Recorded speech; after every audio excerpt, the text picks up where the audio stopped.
And the point that I'm trying to make here is that we're often very focused on the information that's written down and not so much focused on in which contexts are these tools used and how do these contexts shape the way we use these tools. And I think that's exactly what we're doing when we say GPT is like a pocket calculator. Sure, you can look at merely the input-output relation, but I think in that case you're missing something.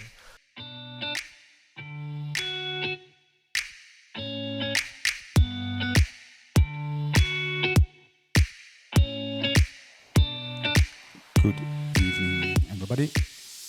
Please take a seat. Welcome to Studium Generale. Welcome to this first lecture in our TechLec series, in which we show you the latest developments in science and technology, on the forefront of science and technology. That's what's in our publicity text. So, welcome, my name is Jaap Jansen. I'm a program maker at Studium Generale. And Studium Generale is a department of the university that organizes extracurricular lectures, debates, lecture series, film and talk evenings, cultural evenings, on a very broad variety of topics. And suddenly last year, at the end of last year, there was ChatGPT. It seemed like a wonder drug, a miracle. And of course, we already knew that artificial intelligence, that AI existed, but ChatGPT seemed to have all the answers on all the questions that we might have. So, yeah, it was also very special because it used generative AI. It generated real content. And a lot of people, on the other hand, warned us for the dangers of ChatGPT. But also, it seemed to have endless possibilities. So, what do we have to think of it? That's what we are going to explore tonight. And our guest lecturer is Anco Peeters. Thank you for coming to Maastricht. It's an honor to have you here. And yeah, he will lead us into the world of ChatGPT. He is a philosopher and a cognitive scientist at Radboud University, but also at the Donders Institute. And he is specialized in artificial intelligence and cognitive neuroscience. And his research focuses on the ethics of artificial intelligence, but also on the biases of artificial intelligence, and also on our memory, on the nature of memory, on the use of memory techniques, and on you also do research on our minds. The lecture will take 1 hour, and immediately after the lecture, we will have time for Q&A, and this will take half an hour, and we will end this evening at 9:30. So, please give him a warm applause. Anco Peeters, the floor is yours.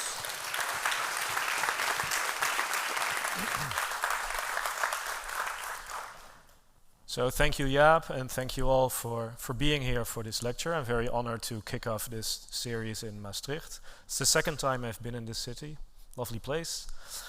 So as Jaap already kindly introduced, I'm in the lucky position to be a philosopher working at an AI department. I also studied AI, but mostly I focus on the fundamental ethical, philosophical questions surrounding AI. And from this perspective, I would like to take you on a brief journey through the discussions that go around ChatGPT. As you can see from the title, it will be a slight cautionary tale. That's not because I'm very negative about these developments, but I do think that within the wider discussion, some things are ignored that deserve some more attention. So what I will do tonight is go through what I think are 3 misconceptions about ChatGPT, and while doing so, I will explain something about how it works and other topics that touch on these issues. So to get us started, I wanted to show you 3 examples from society that hopefully evoke some response from you as an audience. The first example is in Dutch, but I'll translate it. Don't worry, the rest will be in English. So this was a newspaper article a few months ago in the NRC, which is a respectable newspaper in the Netherlands. And it's about digitalization for general practitioners, for medical doctors. And in one case, in this case, the general practitioner was, very jumping at the opportunity to integrate different developments, among which was ChatGPT.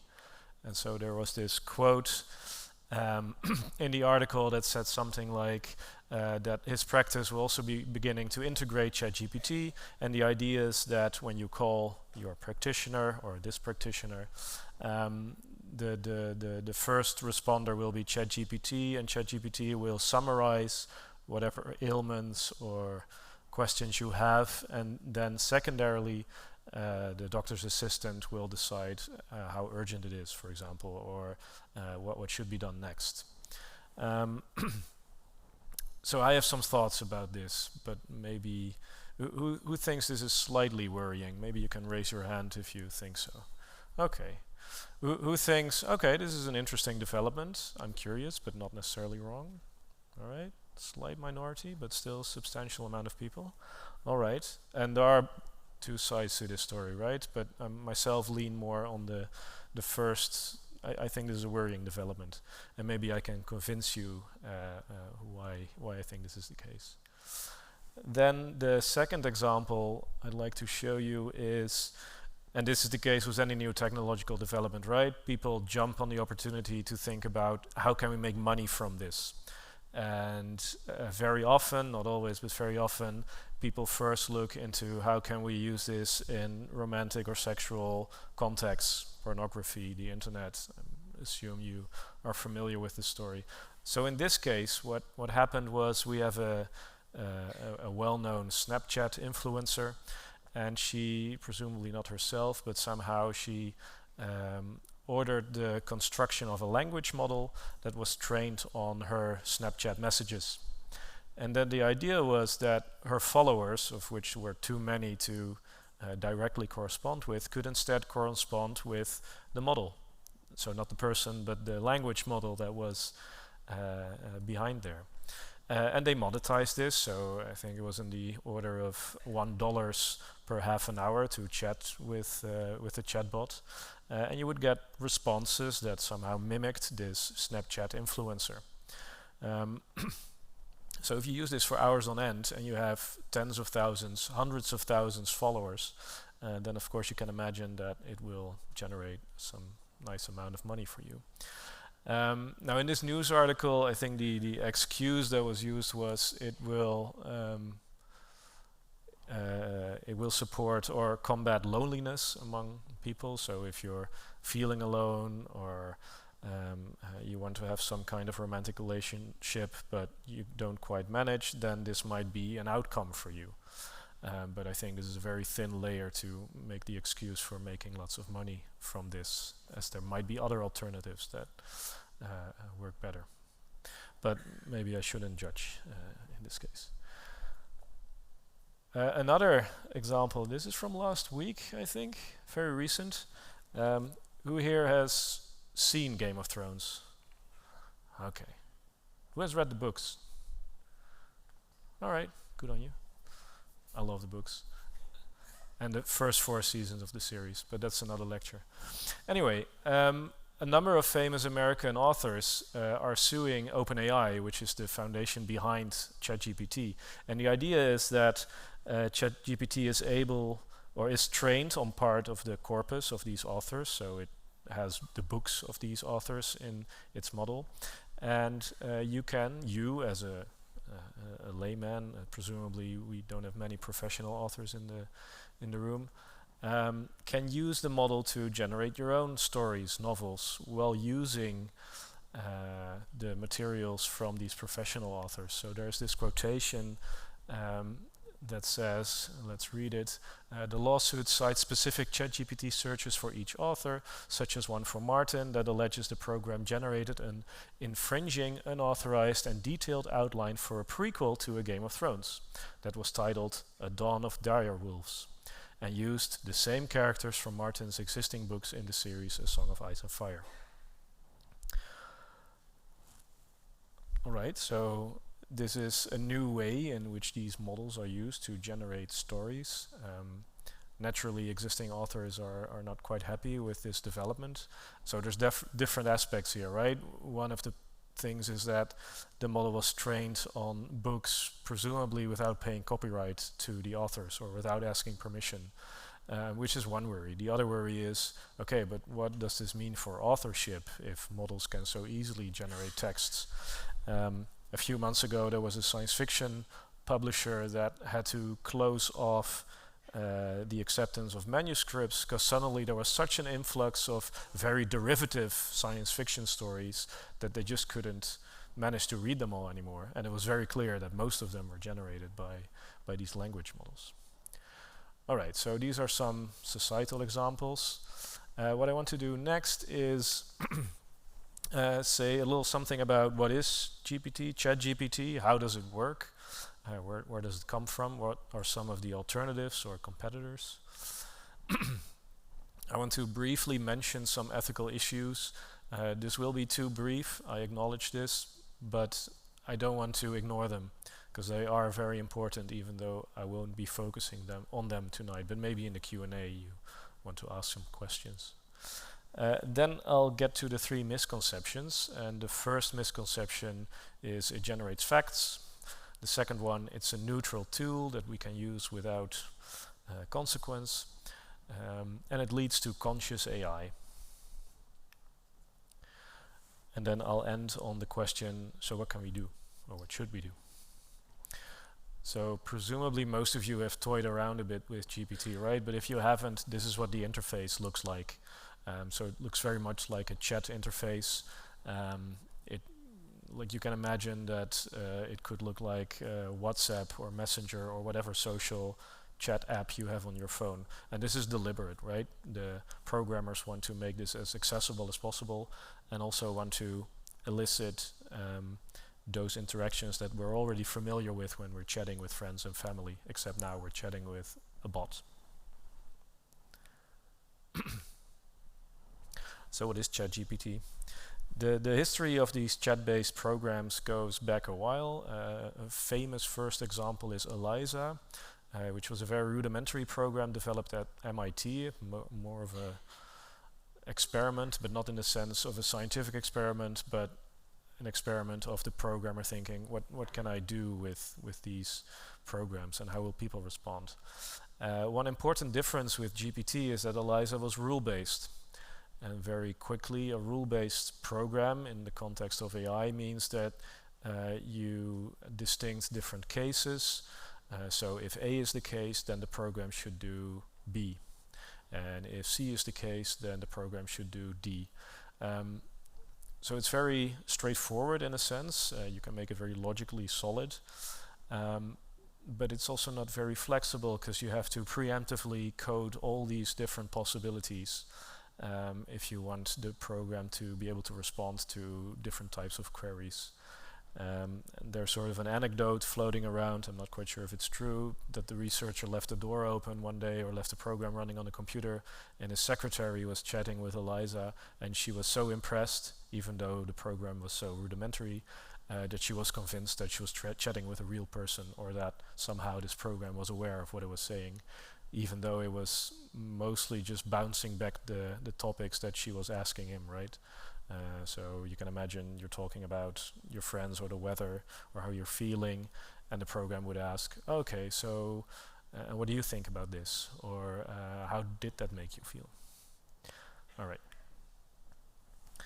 Fast forward, most of you probably will have some GPT-like program on your phone without realizing maybe, and that's because many chat apps, when you type messages, they make predictions, right? So you can see usually above the chat field which words are predicted to come next. And this is somewhat like GPT in the sense that it looks at what you have written and it tries to give you a prediction. Granted, it's only one word and usually it's wrong, but it's still a rudimentary approach. So how the phone does this is it looks at the previous one or two words, and it tries to, based on what it has learned or what you have typed previously, generate a prediction. And now that the reason why this goes wrong so often, or why it's not that powerful, is it only looks back a few words. And the reason for that is it's very computationally hard to go back further, because the further back you go, the more combinations of words are generated, and then you couldn't use your phone to quickly write a chat message. So in 2017 there was this landmark paper, Attention is All You Need, and in that paper the researchers made a suggestion to look at this problem in a smarter way. So instead of brute forcing all the previous words, what they suggested was maybe we can zoom in on those words that are somehow the key or most important in the text that is used to make a prediction for the next word. And of course it's more technically sophisticated than this, but this idea of using attention in a training program turned out to be quite elegant. So it was a clever invention, but also somewhat simple. It's easy to implement. And it also turned out to be quite powerful. So this is what led to these generative pre-trained transformers, right? Like GPT. So we had ChatGPT at the end of last year. It was owned or developed by OpenAI. It still is, but in the last year, Microsoft has bought so many shares of OpenAI that you could say it's owned by Microsoft. And of course, the competitors have not been sitting still. So we have Galactica by Facebook. I don't think it's available yet. They've done some demonstrations, and the focus of Galactica is to try and generate more scientifically grounded texts, including references to sources. And it turns out that this is hard to do. Otherwise, presumably, Facebook had already released this. Is the sound okay? I hear sort of a sliss up and down. Okay. Louder? I can do louder. Much louder. Okay. Okay. Well, in the meantime, I mean, this is all build up, right? The good stuff will come later. Okay. Galactica. We also have Bard, owned by Google, previously known as Lambda. And maybe one point to note here is that ChatGPT was trained on lots of internet data. I'm not quite sure, but I can imagine that, well, what Facebook owns in terms of data is Facebook interactions, so the social media platform, the messenger interactions that you have. So maybe they have used those data to inform their model. And I can imagine Google has many types of different data that they have also used to tailor their own specific model. So what I've not written down here are perhaps all the other versions that are out there. I know Finland was developing a language model, and the reason was Finnish is quite a particular language. I don't know if there are any linguists in the room, so don't pin me down on this, but it's very complex, and it's also not directly related to other Indo-European languages, right? So it's quite on its own, and that means that existing language models didn't quite work well with Finnish. I can imagine that there are other states that are very curious about quickly processing lots of data or texts on social media platforms, and then use that to write government-approved messages. I won't name countries, but maybe you can imagine them yourself. Because these are quite powerful tools, right? So why wouldn't governments make use of them?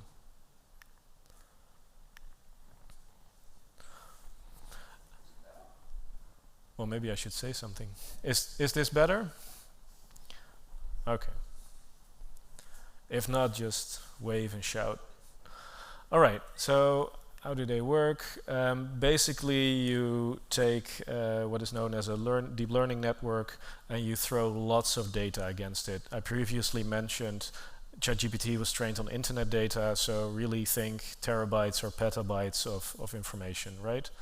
And what you then do is very basically is you ask the model to generate, in this case, text based on the training data. And every time it does something right, so it generates text that looks marginally like something you would want it to say, you say, good job. And once it's doing a bad job, you say you're doing a bad job. And the network learns from this feedback loop. So do this lots of times and you get a language model. And basically what things like ChatGPT do is they transform one piece of text to another piece of text. Although, as I'll touch upon later, now there are also models that translate text to a video fragment, for example. And maybe this is good to focus on. So the image on the right is from an article by the Groene Amsterdammer, which is a respectable journalistic platform. And they did research on what type of Dutch data GPT used, and it turns out that GPT has incorporated lots of newspaper articles from the Netherlands that are not publicly available unless you are registered to that newspaper or in some different way pay for access, right? So there are lots of copyright worries again about where OpenAI is taking these data from. And the journalists themselves were very surprised and worried about how much returned in this model. There are other types of language models or generative AIs possible. So something that has garnered a lot of attention a few months ago, recently it's a bit more quiet, is something called AutoGPT. And the claim, and I enunciate claim, is that this is a form of GPT that can somehow start other programs on your computer. So you can set it up in such a way that, like GPT, you start chatting a message, but you could say, program me or code for me a program that does this, that, I don't know, makes financial calculations. And then the idea is that AutoGPT will automatically look up more information on the internet about how to write such a program, write it for you, and then present it for you, or maybe even runs a test case. As far as I know, this has not been used yet or is not publicly available. And in lots of these cases, companies like to oversell or drive on the hype train of AI developments. But who knows, maybe this will be released soon. There are other kinds of generative AI. So you can generate illustrations, right, with platforms like Midjourney or DALL-E. It's possible to generate musical fragments, and YouTube, and this was like 1 or 2 days ago, announced a tool that allows you to generate video fragments, right? So you prompt it to, I don't know, have a dancing cat on a vacuum cleaner, and the program will make a video that does that.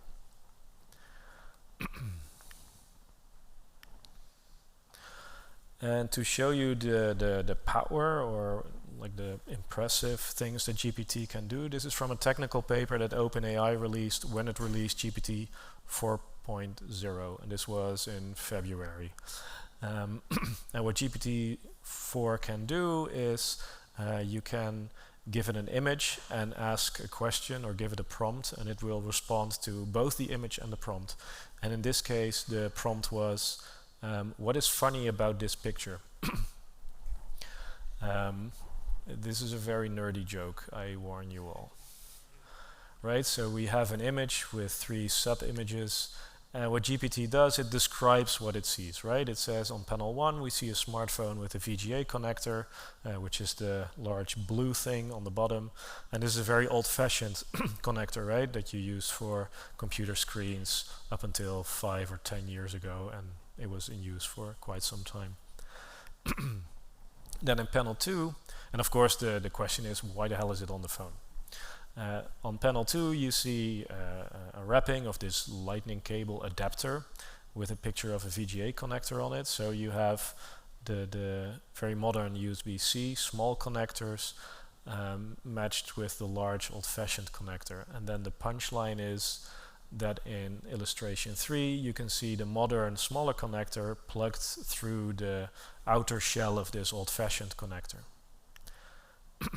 And then it even explains the humor to you, which is of course the best way to kill the joke. The humor in the image comes from the absurdity of plugging a large outdated VGA connector into a small modern smartphone. Alright, so regardless of how funny the picture is, it's quite impressive, at least I think it's quite impressive, that GPT is able to interpret the image, or seems to interpret the image, and also explain what is funny about it, right? That it's more than just describing what's going on, it's trying to make relations. Okay. So the technological capacities are nothing to sneeze at. What are things like GPT language models good at?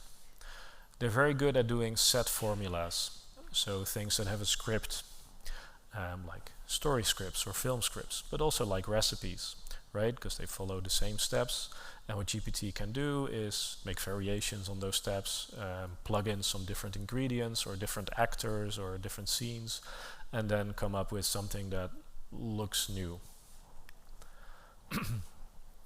What are they not so good at? So language models are bad at semantics, that is meaning. So, and I haven't quite explained this before, but what you do when you train the language model on all that data and all that text is you make a model that can make predictions. And the prediction runs as follows. You give it text, and the model predicts which combination of words best fits with the input. But what it does not do is reason. So it's not trying to interpret what you're saying, right? It's purely a mathematical relation of, oh, that combination of words often goes hand in hand with this response. So that's the response I will give you. And you can see this because ChatGPT, for example, has troubles with negations. Now, what is a negation? A negation is something simple like, so remember the doctor's example all the way at the start. If I call the doctor and I say, well, my symptoms are a headache and fever, but I do not have pain in my left leg, right? That's fine. What GPT will likely do is throw all the symptoms, fever, I forgot what the other thing was, and pain in my leg, and try and associate that with a disease. But I was saying I do not have pain in my leg. So that's very simple for us, human beings, to reason with, but for GPT it's quite hard to deal with that.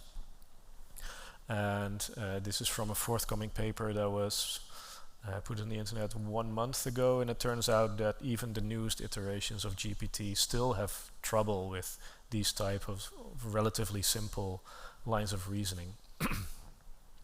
And that's exactly because it does not reason, it associates.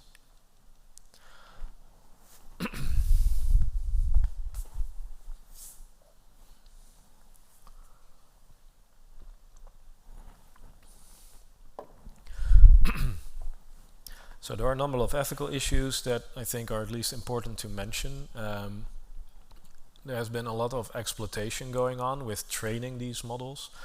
So the illustration is from a Time magazine article that investigated and found out that OpenAI used people in Kenya for very low loans to try and filter out the worst interactions that GPT came up with.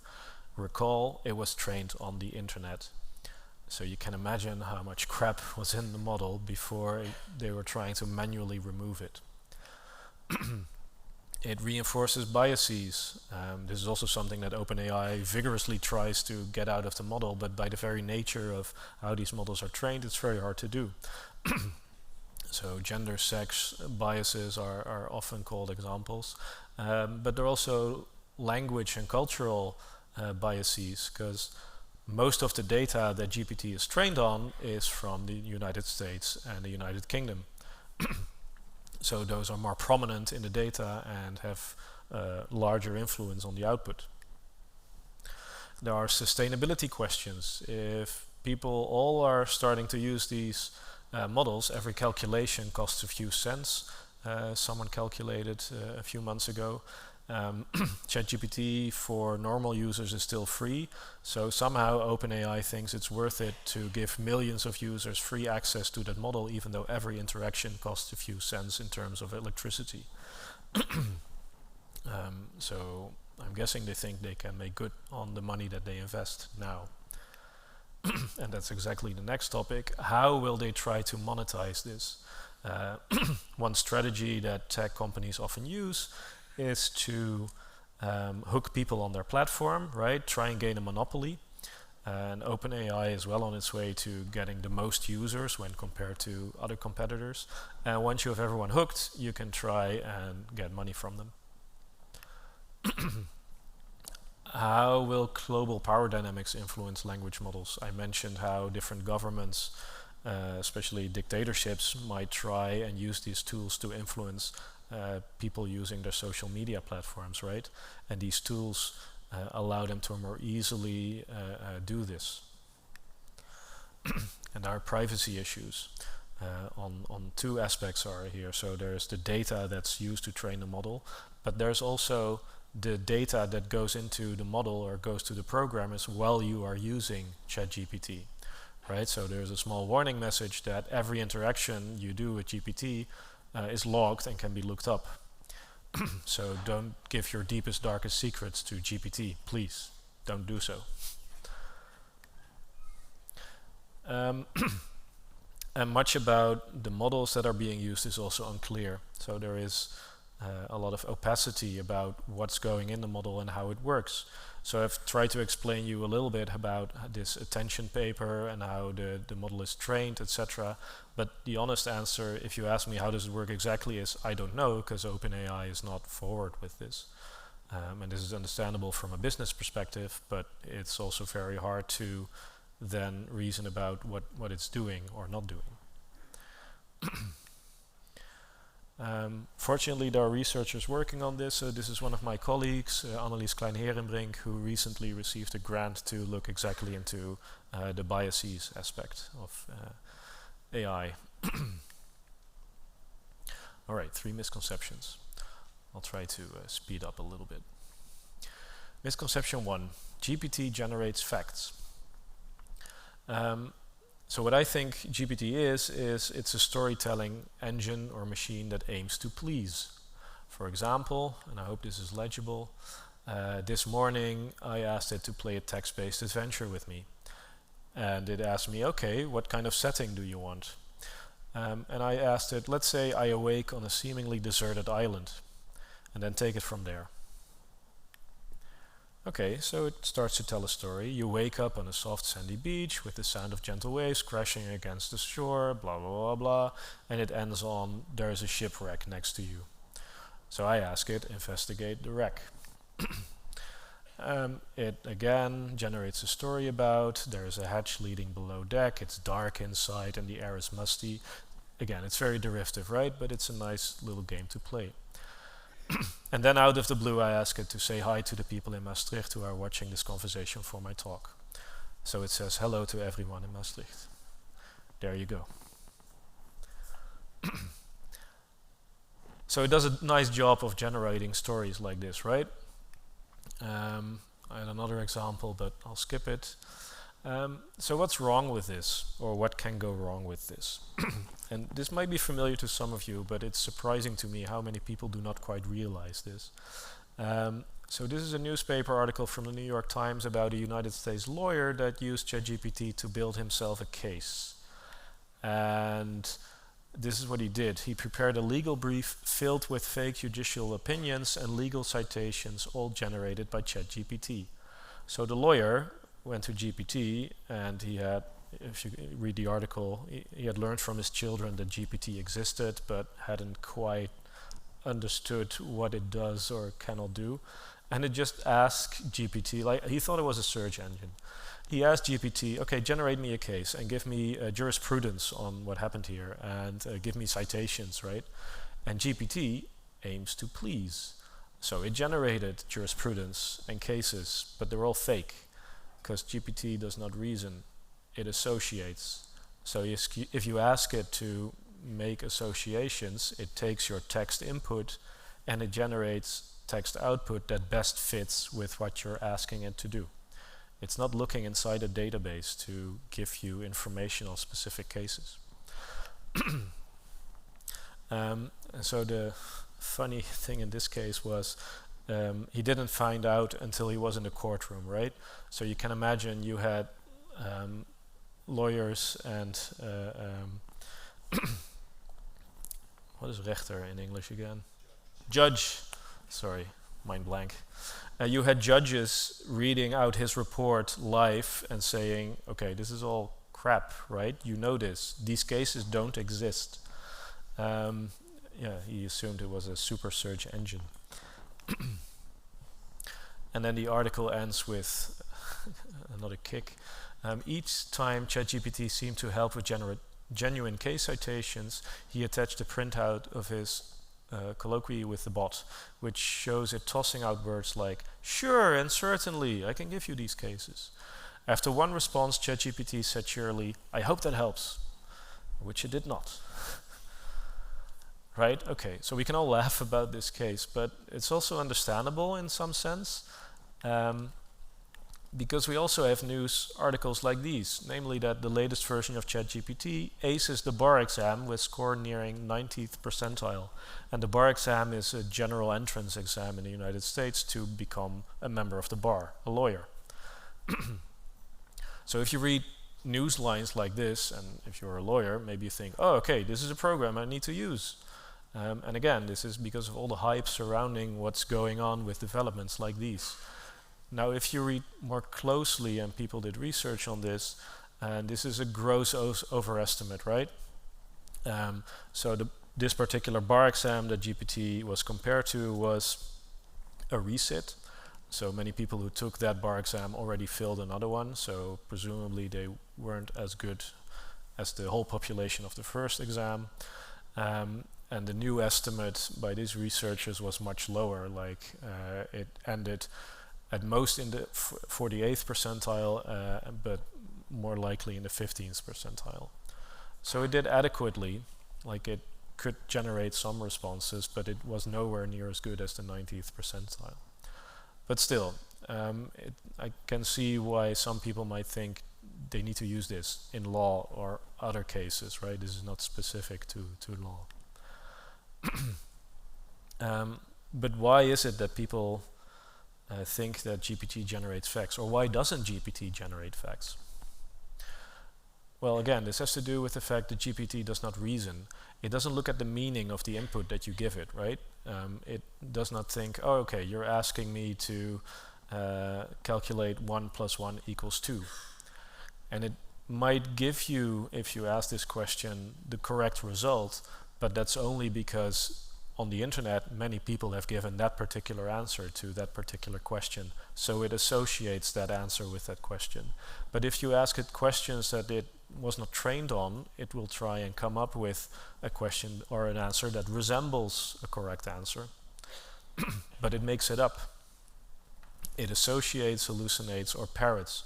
So there is quite a landmark paper by Emily Bender and colleagues, and she's a computer scientist in New York, about one of the dangers of language models, and one of the dangers is that these models parrot.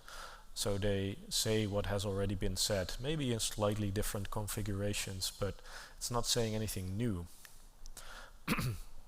And while it's doing so, it projects authority, right? GPT is the most convincing liar you'll ever see. It's not displaying humility. You can ask it, like, I don't think that's quite correct, and it backtracks in that case. But the first answer that it gives very convincingly. And this is problematic for at least two reasons. People could believe it, as in the case of the lawyer. And another thing that's maybe more subtle, but at least as dangerous, is that it reinforces the status quo. So there was a lot of discussion about students using this tool to plagiarize essays, to let it generate essays. And one of the worries that you might have, and this was also said by a colleague of mine, Iris van Rooij, is that because the model is trained on what's the most generic, general, average question, if you use this tool to write text, it will give you the average essay or opinion on a topic. But what we want, we teachers in this case, to teach students is to question the status quo, right? To be critical of what people are saying. Is that really true? Are you missing something? Or Should we look at this from another perspective? And it's hard for GPT to do that because that's not how the model works. So there is sort of an expert paradox, as I call it. If you want to rely on GPT, it works best if you already are an expert on the very topic that you ask it about, that you use it for. Although even in the case of the lawyer, that didn't quite help. All right.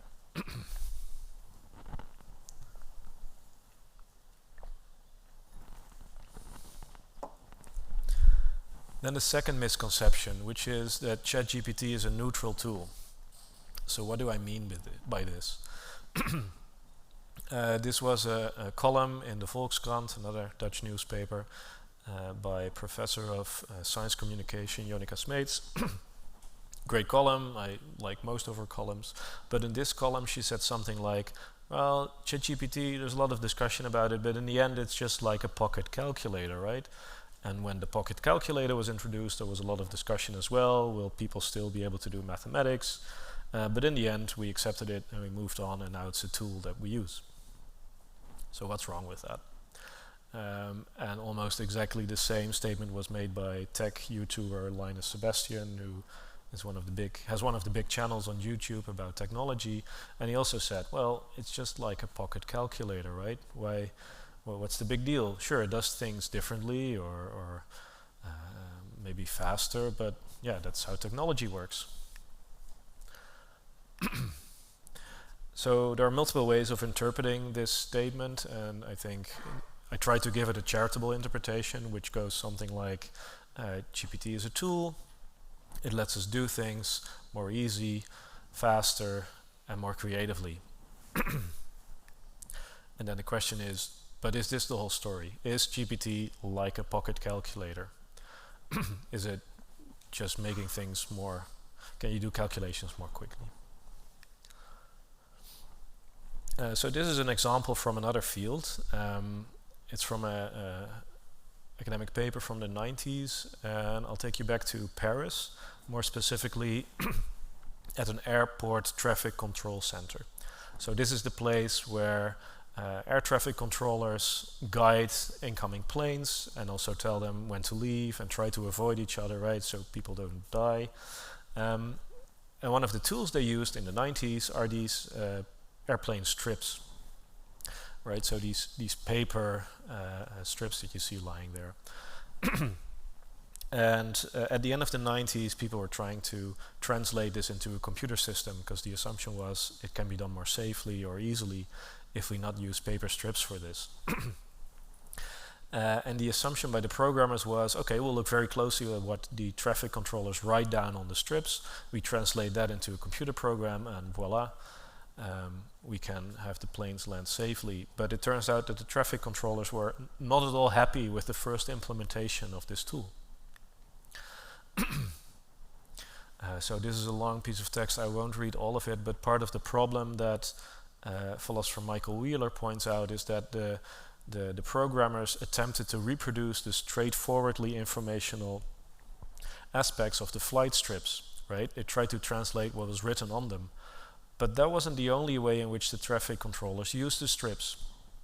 As you can see, they situated them in different configurations, right? Somewhere to the top, somewhere to the bottom. They also gave them to each other, or they reordered the order in which the strips were laid down.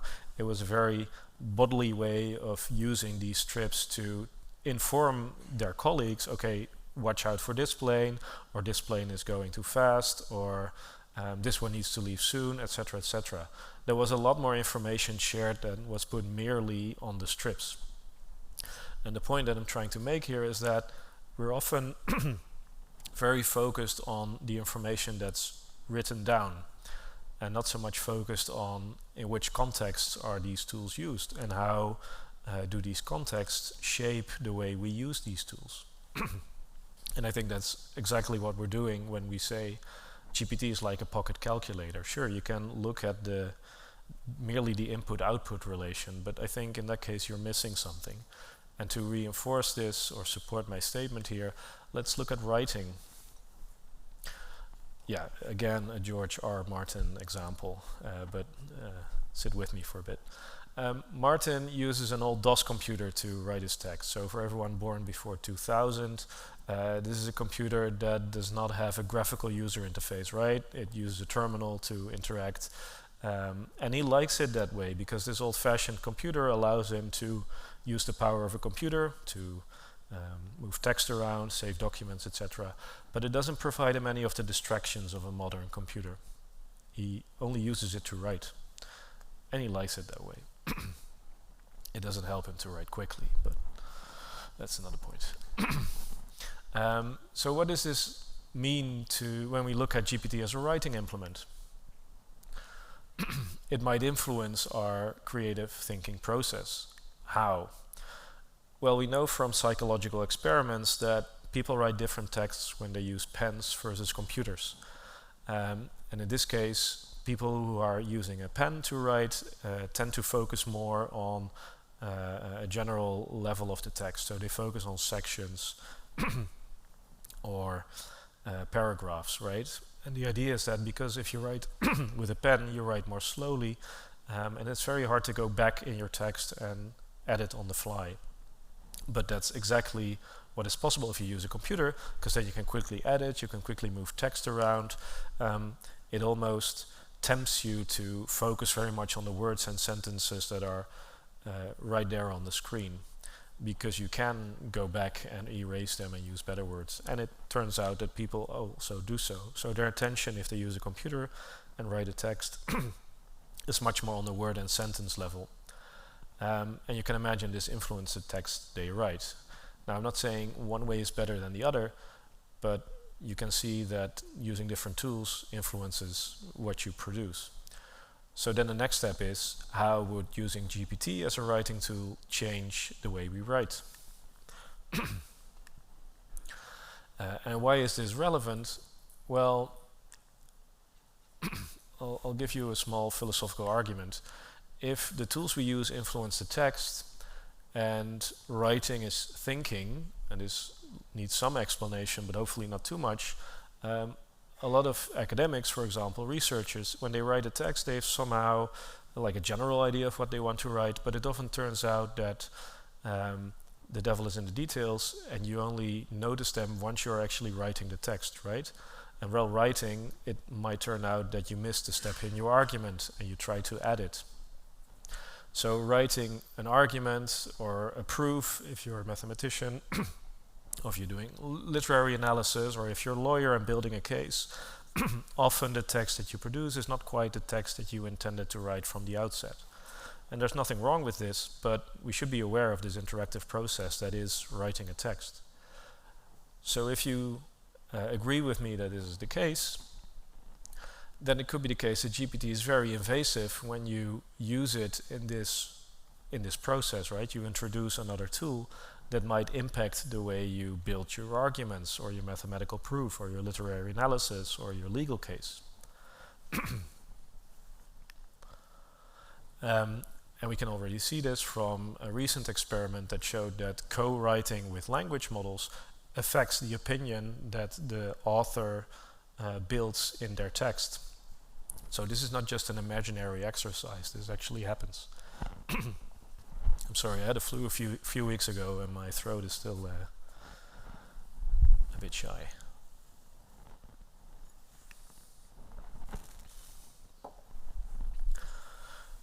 Okay, so is this merely a theoretical exercise? No. There are already researchers that are trying to make language models that can help academics write scientific papers, even more than you could do with GPT. And the idea is that we can have personalized language models. So this is a quotation from the paper. And the authors are generally quite positive about this development, right? So they actually made AutoGen, which is a fancy name for their individual language model that was trained on text that they previously wrote. And they actually used it to generate the abstract. I think they made an announcement that they wrote the rest of the paper themselves. I see some people making notes, I should use this too. Maybe not. And they sort of sidestep many of the ethical issues that they mention here as if they can be easily solved. well, regardless of what you think about this, people are developing this, and it's going to be used. So the point I want to make here is that we should not forget that the tool that we use to do our research with might have a big impact on the results we're getting. I have another example, but I'll skip that for now. All right. The third misconception, ChatGPT is conscious or leads to consciousness. And this might be a bit of a messy bit, but bear with me. And I get this question quite often, right? Okay, but what about if it becomes conscious? Or what about if it does things on its own? I don't think that's something we need to worry about, not in this case. Although some people disagree, right? So there was a famous case last year with a Google engineer who was claiming that the Google language model Lambda was becoming sentient. So he had interaction with the model and claimed, we have trapped a living being here in our Google labs. And recently there was another interview, also very stereotypic photo, but what can you do? And he says he sees the train wreck happen in real time. So even experts are somehow worried about this. And I think much of these fears are fueled by how we think in popular culture when we think about AI, right? There's this Terminator image that we have.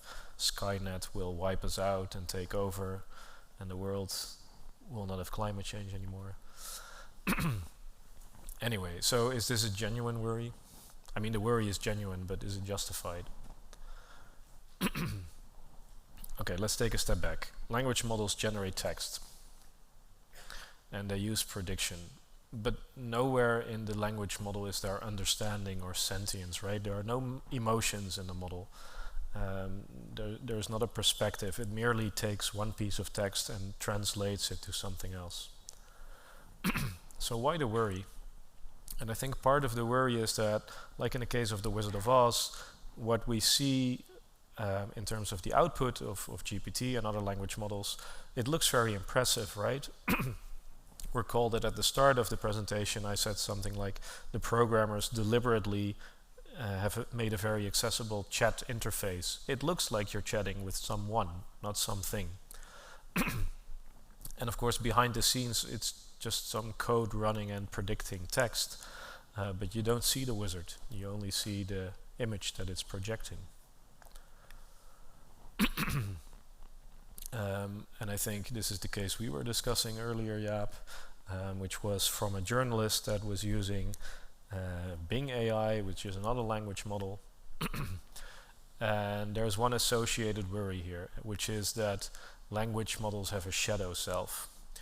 And this is coming from some of the darker places on the internet, but again, bear with me.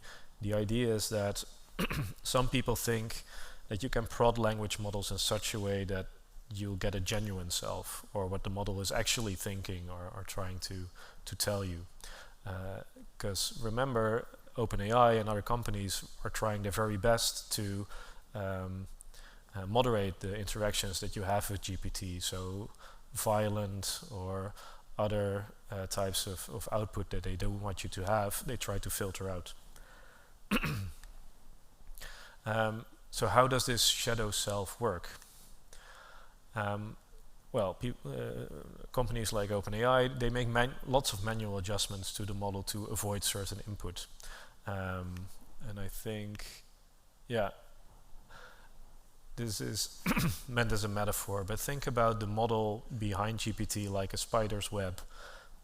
What companies like OpenAI do is they try to cut those connections that go to unwanted output, violent output, or bias reinforcing output. But of course you cannot cut down all the connections, because then the web collapses. So what happened when GPT-3 was just released is that people are on the internet were informing each other, oh, if you give GPT that type of input, it will give you the violent, real personality. But what they were doing is they were trying to find other entrances in the spider's web that could circumvent the walls that OpenAI had put in place. but these were not walls set around some sentient true self, right? These were just walls put around pieces of the model that were trained on violent parts of the internet. And this is sort of a continuous weapon loop that is going on between OpenAI and smart users who try and create prompts that will get you these interesting responses. But it's not indicative of sentience. There is a related worry, which is about superintelligence. I'll go very briefly through this. If there are questions, we can go to it in the Q&A. You can distinguish AI in 3 different levels. I mean, you can do it on more levels, but let's say there are 3. There is artificial narrow intelligence, which is the point we're at now. So we have AI models that are very good at one particular thing: facial recognition, text generation,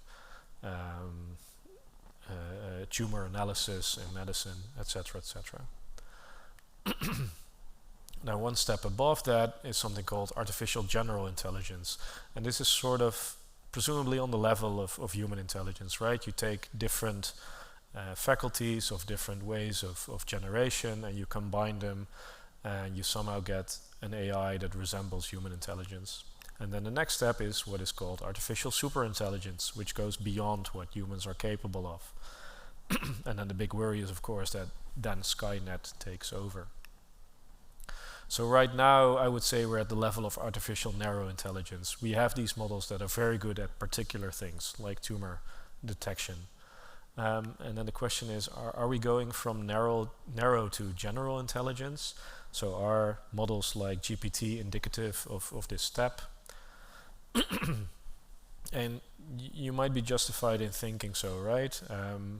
Many companies are trying to combine different types of AI. So OpenAI is combining ChatGPT and DALL-E. DALL-E is an illustration generating model together for next generation image creation. But I don't think this is the type of integration that is generally understood with artificial general intelligence, because it's merely ChatGPT taking your prompt, feeding it into DALL-E in such a way that the programmers have deemed is most useful, and then DALL-E gives back an image and ChatGPT takes it and presents it to you. There's no real integration. And then there's AutoGPT, which I mentioned before, which is trying to automatize certain processes, but again, this is all based on prompts you give to the model. So I'm a bit skeptical about the claim that we're in this jump from narrow to general intelligence. So is this integration approach possible? Maybe. Is it a viable path for consciousness? I do not think so. And why? Well, the reason for that is, I think, quite simple. If you take a chess computer, for example, this is Kasparov thinking very hard against a computer opponent. You can take a chess computer, and nowadays it's very easy to make a chess computer that wins even from grandmasters. But the computer doesn't care that it wins. You could literally flip a bit and it will lose, it will play very poorly, and it couldn't care less. The chat computer just does the job that it's programmed to do. And superintelligence does not presuppose consciousness, right? It just supposes that it's able to perform tasks quicker than how humans do it. Sorry, I messed up my order of explanation here.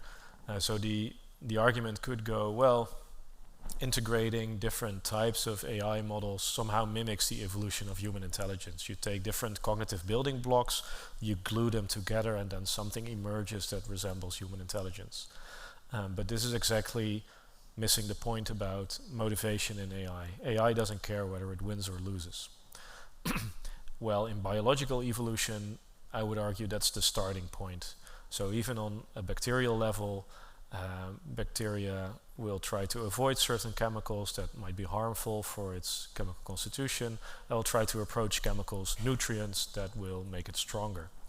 And not even basic AI does this. Like you can program it to make it seem like it cares about environmental interactions, but it doesn't. Now there was a recent paper a few weeks ago that provided a checklist about how can we see whether or not AI is conscious. I must admit I haven't read this myself yet, but to me it sounds like sidestepping the question. The paper is not asking questions about sentience, it's merely providing, okay, when we tick these boxes we might call it conscious. It's sort of a new Emperor's New Clothes Turing test. All right, let's go to the end. So what should we do? Can we end on an optimistic message? Oh, I'll do my best. We have some issues coming from ethics about reasoning with these types of models. So the two main ethical theories that we have assume some kind of knowledge about the technology that we're reasoning about. So take consequentialism, which is an ethical theory that focuses on, if I do this action, will it provide more happiness to people? But then the problem is, if we try to reason about if we develop these technologies or if we use this technology, will it bring about more happiness? It sort of assumes knowledge about what will happen if we design it that way or if we use it that way. And we don't have that knowledge yet, right? These theories were developed in a time where societal developments weren't going so fast. On the other hand, we have something called duty ethics. And instead of looking at the consequences of actions we perform and deciding whether or not the consequences are good or bad, duty ethics asks us to think about the intentions. And the way or the rule of thumb that you can use is, if I intend to do this, can I imagine a world where if everyone would do a similar action, would it improve life for us or for society? Is it good from a perspective of imagining a future situation? But that's exactly also challenging when reasoning about these technologies, because who of us could imagine a world where ChatGPT is used in schools? Like, I might imagine one scenario, you might imagine a very different scenario. And who's to say who is imagining a better case, right? We just don't know. So what this philosopher, she's called Shannon Veller, is arguing for is looking at this from a different perspective. Exactly because these developments are so hard to predict. And she said we should, instead of focusing on the technologies, focus on the human factor in using these technologies instead. And we should ask ourselves the question, how do we flourish with AI? How can we use AI in such a way that it will cultivate better human beings who are perhaps more critical or honest or creative? Right, so we should think about which attitudes will we cultivate when we use things like generative AI. So to give you one example, in the plagiarism case, why teachers found that very important and very hard and challenging is we value honesty in our students, right? We want our students to say, well, I've used this tool and then I've used it in this way, and the product that I created, be it an essay or something else, came about, and this was my contribution to it. But generative AI makes it very easy to create something and then claim it as your own, even though maybe it's only partly yours. So maybe in educational institutions we should think about honesty and how we let students generate products in a different way. So to conclude, 3 misconceptions. I think ChatGPT generates stories, not facts. ChatGPT is not a neutral tool like a pocket calculator to be used. ChatGPT is not conscious and will not be. That's not to say that there aren't ways for AI to develop AI that might be conscious, but I don't think this is the direction that will lead to that. And let us instead focus on how will generative AI shape human behavior, and which moral attitudes should we therefore find important and cultivate. Thank you very much.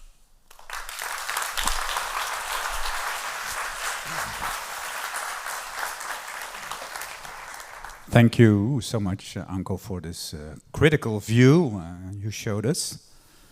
Before we go to the question, I was just curious, who of you already uses ChatGPT? Raise your hand. Okay, well. And who of you think it's really useful in when you use this? You also dare to say after this lecture. That's great. So, well, a lot of hands. I don't know. I hope you learned something. Are there any questions? Please raise your hands and I will run to you. One in yellow. Thank you very much. I guess I won't miss my chance for it. To stay with the topic of consciousness, I just have one question. Does everybody hear me? Okay, great. Yeah, but speak in the mic. Okay. Great. So to parse one thing before, I don't think that evil AI does necessarily have to be conscious to do whatever evil AI would do. But the question regarding consciousness is we are lacking a consensus of definition what it might constitute. So if something like information integration theory might be true, so we must foresee that at one point of intelligence, consciousness comes online.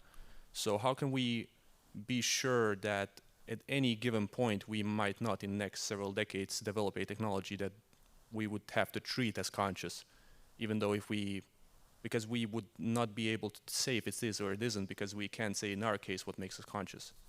Yeah, I think you just answered your own question, but very good point. So there is a deeper worry there, right? We don't have a shared conception of what consciousness is. It's one of the big questions in science currently. I do not have the answer. And like you say, if you're very strict, I can say of myself I'm conscious because I feel, or I think I feel, I have experiences. And I make assumptions that all of you also have emotions and feel things. But strictly speaking, I cannot be sure about this, right? But most of us don't go this solipsistic route. And I think that's justified. So one problem, and I showed this science paper about the AI conscious checklist, right? One problem I found in that paper is that it takes a very particular idea of how the mind works, which is called functionalism, and it's the main paradigm in the cognitive sciences right now, right? So if you look at cognitive processes, this is what functionalism says, is you look at the job that is being performed. So if you want to investigate memory, you look at those parts of the brain, for example, that perform the memory job, and it might not be localized in one particular area. So what functionalism is very good at is generalizing over these cognitive processes.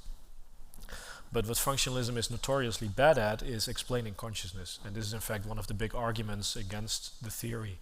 I don't know if you've heard about David Chalmers, but he wrote this very influential book about philosophical zombies, which is exactly the idea that according to functionalism, I can describe two human beings in similar terms, so they're functionally equivalent. They both walk around and talk and perform tasks.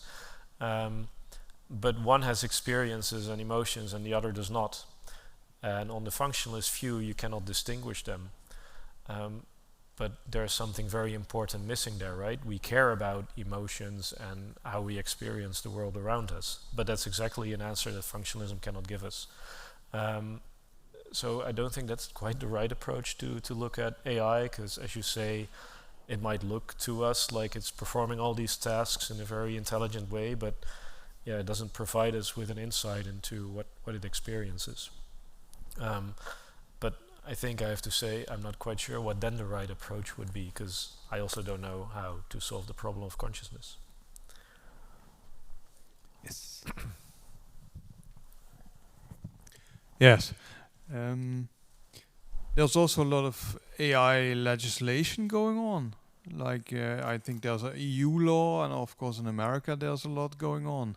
But what are they all about then? What they want to legislate or want to, Right? Yeah. stop? Or Great question. So there is the GDPR in Europe, which is in the process of becoming a law, right? It has to go through all these different institutions.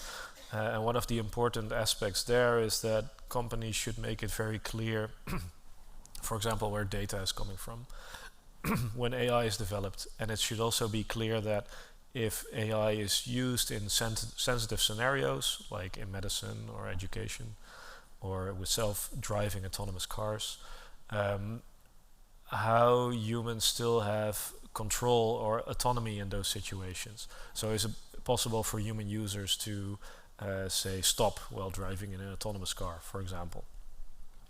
The United States is not so busy with those types of legislations, right? The attitude there is let's develop things and we'll see where it takes us. Although even there are now discussions about should we also have a kind of law that the EU is instigating, because it looks like the developments are going too fast and the impact is too big to ignore this or to have this laissez-faire attitude. I don't know if it goes that way. What you do see is that even in the US, EU law has influence, right? Because tech companies already develop their tools with an eye on application in the EU. So they, and often they try to implement already the types of laws that, or the types of requirements that EU law requires.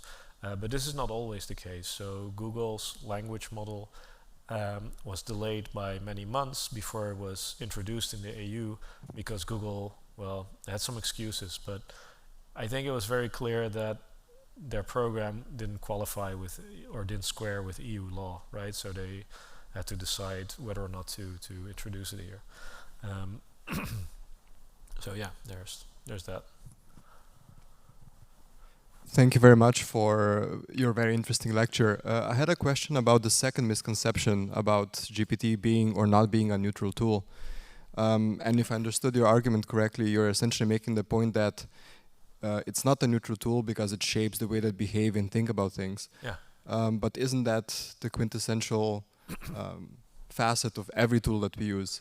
Exactly. Even a hammer will, you know, shape our behavior. So then, what kind of tool would be a neutral tool in your conception? No, I love that question because I think the answer is there are no neutral tools. But there are many people who think that there are neutral tools, right? And of course, there's levels of non-neutrality that tools have. But even a hammer, the way that you use it, this is very Heideggerian, is it depends on the context. So I can use it to put a nail in the wood, but I can also use it to attack someone. And the context and the job that I make it perform, that influences what I do with it. Sorry, I'm becoming incoherent. What I want to say is because I have that tool, I'm in a position to, for example, exert power over my environment. So a very famous case from the philosophy of technology is something very simple like a speed bump in the road. That is an artifact, maybe it's not a tool, but it's a technological innovation that forces or at least tempts people to drive more carefully in certain streets, because otherwise you'll break your car. And this immediately brings about many ethical questions, right? Should we put a speed bump here because it might save lives, etc., etc. But somehow we're not asking many of those questions in the context of generative AI yet, or I think we should ask them more. But the problem is that it's not yet quite clear what kinds of effects these tools will have, right? So I think that one, we should realize that they're also not neutral, like the other tools that we use. And then figure out, okay, in which ways do they shape our behavior? Because as far as I know, there's not enough research going on that topic. Thanks, yeah. Careful. Okay, you was very short about the Turing test, I guess. Yeah. For instance, if you have chess, yes, narrow intelligence, I understand, but it's not easy to say when a computer wins from the world champion that you can say, oh, I can recognize this. This is just computer. This is not a real world champion kind of chess play. Yes. So, and if you translate this thought to language, yes, you can say, well, is a language narrow intelligence or is it broad intelligence? Perhaps it's of a general intelligence, perhaps it's narrow intelligence. And then if you can make texts which normal people or even intelligent people can't distinguish between made by ChatGPT or made by a person who have really sweat about it, I guess then you have really a big problem. Yeah, okay, so there's several things going on there. I was very brief about the Turing test, right? So very quickly, Turing thought it was an interesting question to look at machine intelligence, but he wanted to sidestep metaphysical discussions about consciousness or what was actually going on. So his test, as he proposed it, was more of a like practical assessment. When we have machines that can sufficiently mimic human behavior output, then we should call that intelligence. And of course you can debate about this, but the impact that the paper made was exactly because it made such a practical proposal. And then what you're saying about the distinction between narrow intelligence and general intelligence, I think you can debate whether or not text generating tools like GPT fit in the narrow intelligence field or general intelligence field. I'm more inclined to put them in a narrow intelligence field because I think it's merely generating text and it's not capable of opening up to other types of tasks like problem solving. So you could ask it to solve a puzzle, but again, it's not thinking about the puzzle. It's or activating parts in its network that somehow relate to how you describe the puzzle, and then comes up with an output that, according to mathematical predictions, most often go along with the puzzle problem that you describe. But if you give it something very new, then my prediction would be that it has a lot of problems with that. And that's not how we usually understand artificial general intelligence. So that's why I put it at the narrow intelligence level. That's not to say it might not be expanded, right? And then your last point about what if we generate texts or essays that are indistinguishable from the human text? Well, actually, we're already at that level, right? So for non-experts, it's sometimes quite hard to distinguish a GPT-generated text from a human-generated text. I can see why that would be a problem in certain contexts, but I don't think it's a problem in principle, right? It depends on where you use the text for, or if someone is claiming that it's their text while it's actually not their text, or whether you're stealing author ideas to create your own book that uses characters from someone else. But on its own, I don't think it's a problem. And I also don't think that the parallel with the Turing test, or it's not convincing for me there. So if you generate a text through GPT that is indistinguishable from what a human would produce, which seems analogous to Turing saying, well, if you have interactions with a machine that are indistinguishable from interactions with a human, then we have intelligence. But yeah, that's not the type of intelligence that I'm interested about. Maybe that's the best way of putting it.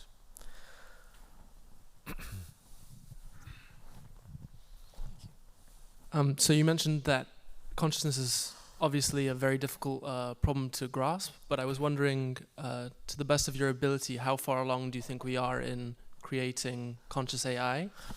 And also, if it is very difficult to create a conscious AI, is there any utility, is there any point, or is it worth spending our time doing other things?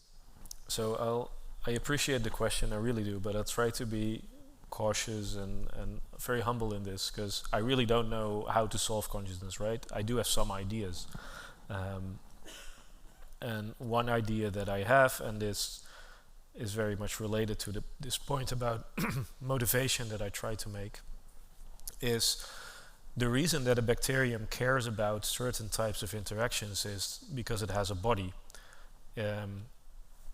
And if you have, and this is an evolutionary story, if you have a number of bacteria and 5 of them don't care about their body and 5 of them do, so they don't avoid nutrients or chemicals that are dangerous, and the other group does avoid those chemicals, then they will continue to survive. And then through an evolutionary story, you have more bacteria that care about avoiding dangerous chemicals. And that's because they have a body, but the AI models that we have now don't have bodies. Sure, they're programs in computer, they exist on hard drives or on servers, but they don't have those types of interactions that enable them to go through this evolutionary story. So the way I see it, either if you want to create conscious AI, you should give it a body and then allow it to go through this evolutionary story, or you need to invent another route that does not depend on motivation somehow, but I don't know how that would be possible. That doesn't mean it's not possible, but I don't see it.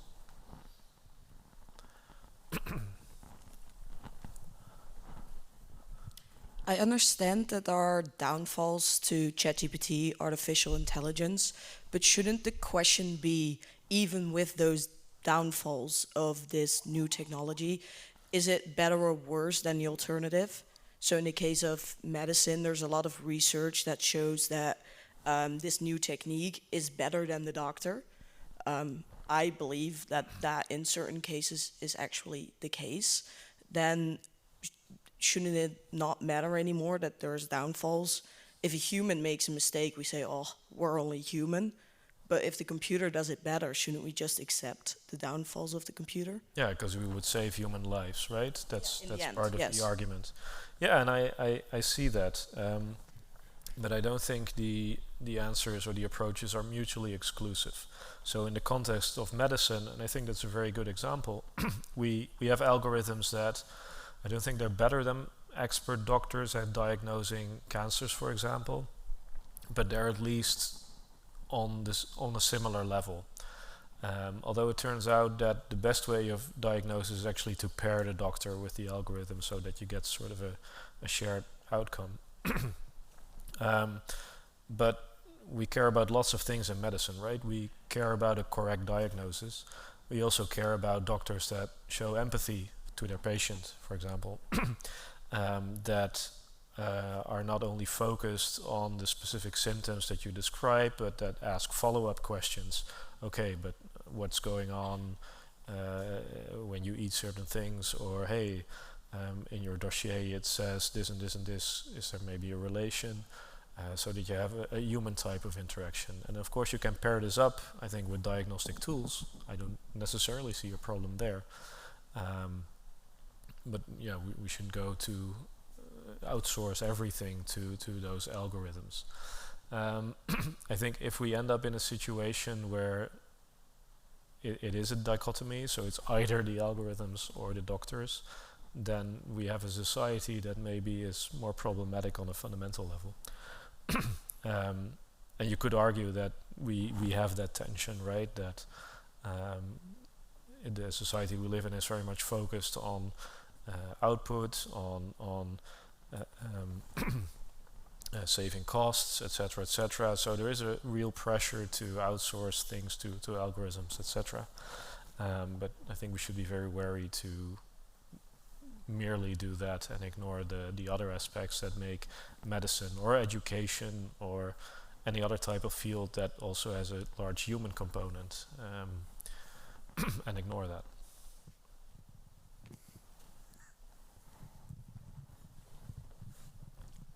Did you have a question? Or okay.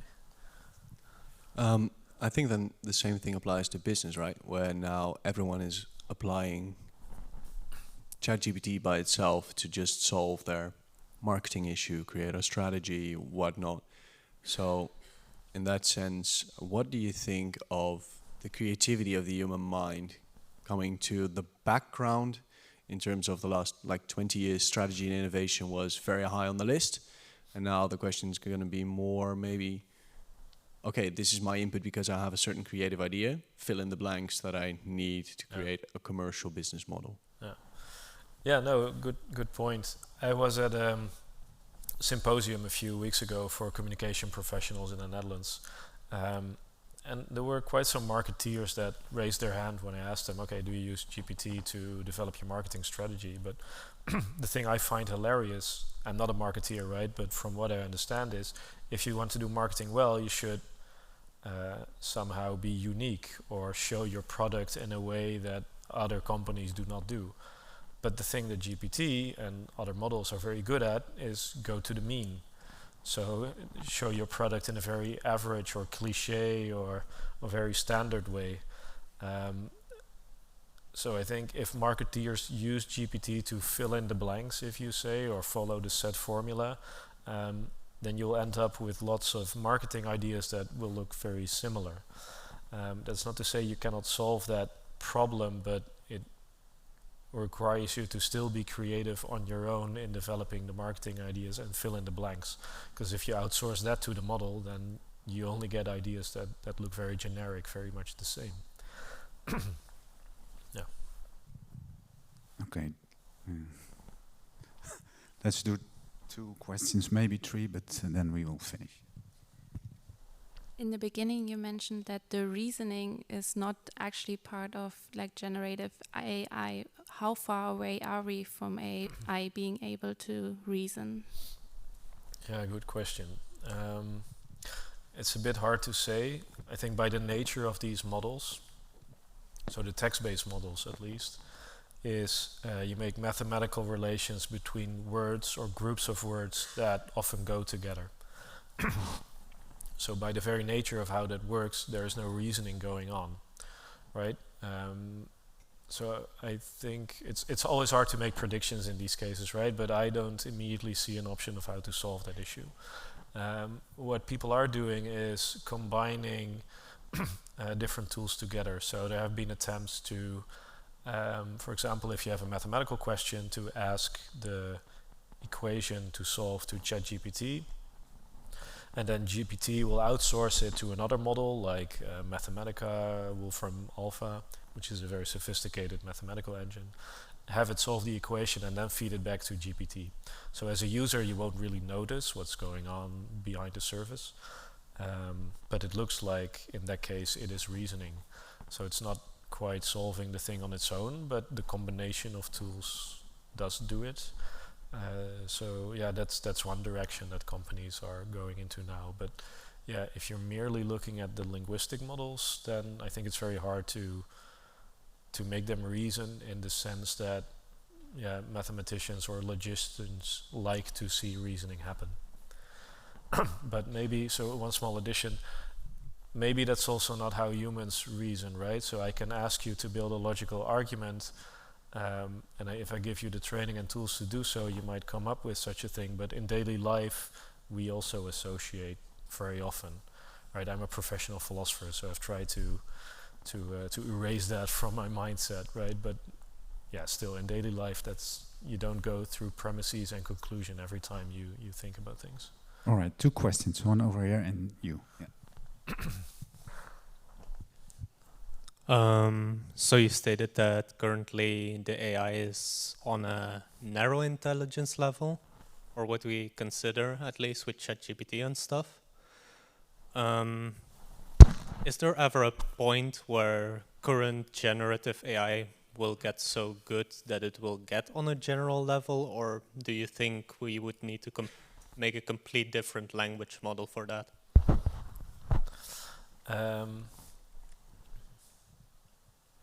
It's hard to say. So I've showed some attempts to combine different models into like an integrative general tool, but that's not quite working, right? You still have lots of narrow intelligences that somehow try to solve their own little piece of the puzzle. But we haven't found a way yet of integrating these approaches. Again, it's hard to make predictions, because if I knew how to solve it, I wouldn't be giving a lecture here, but I would sell my idea to a company and then retire. No, that's not what I would do. But if it was that easy, then people would have done it, right? So it might be that in the next 5 years, someone comes along, has a brilliant idea, and then integrates all these narrow intelligence. But as far as I'm aware now, that's not going to happen anytime soon, because we don't even know how to solve that problem. Yes. When ChatGPT was launched, there was a lot of discussion in the media. And not long after that, a number of CEOs started warning us about the danger of AI, 3 or 4. What is your opinion about the fact that they started warning us, and what did they really warn us about? Yeah, I have an opinion on that. So there was a public letter I think you're referring to, right? I found it very... Okay, well, let's start by saying, in general, I like to think the best of other people. But That's good, that's good. But in these cases, I mean, these are all CEOs of companies, right? They have a certain goal in mind. So yeah, they called for a public halt. And initially it was all the competitors of OpenAI, although some people from OpenAI later also signed a letter. Yeah, I didn't think it was strange for the competitors to call on a ban on the development of tools like this, because they were caught with their pants down, right? OpenAI suddenly launched this tool, and they wanted to develop it further. Okay, but let's assume there was a genuine worry there. Then I think it's very strange to say that we should put a moratorium on the development of these tools, because who is going to check whether or not they actually stopped the development? And it was also very, it was sort of a lightning rod that diverted from actual problems that exist now, which are all the ethical issues I mentioned previously, right? Sustainability, biases, exploitation of workers. And that's not just with the development of the language models. There have been journalistic investigations in how people are exploited to filter out horrible messages on Facebook, for example. So these are real life issues that are going on now, but they don't get the same level of attention that these tools were getting at the time. So yeah, basically I saw it as a big publicity stunt, but maybe I'm too cynical here. All right, I would like to thank you so much for this very interesting evening, and I would like to thank you for coming to Maastricht with so many of you. Please give Mr. Peeters one last round of applause.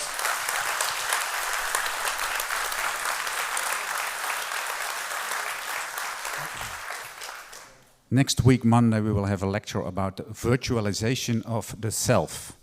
That's about outsourcing more and more of our physical life to the internet. So I hope you will join us. Thank you. And thank you. Nice evening.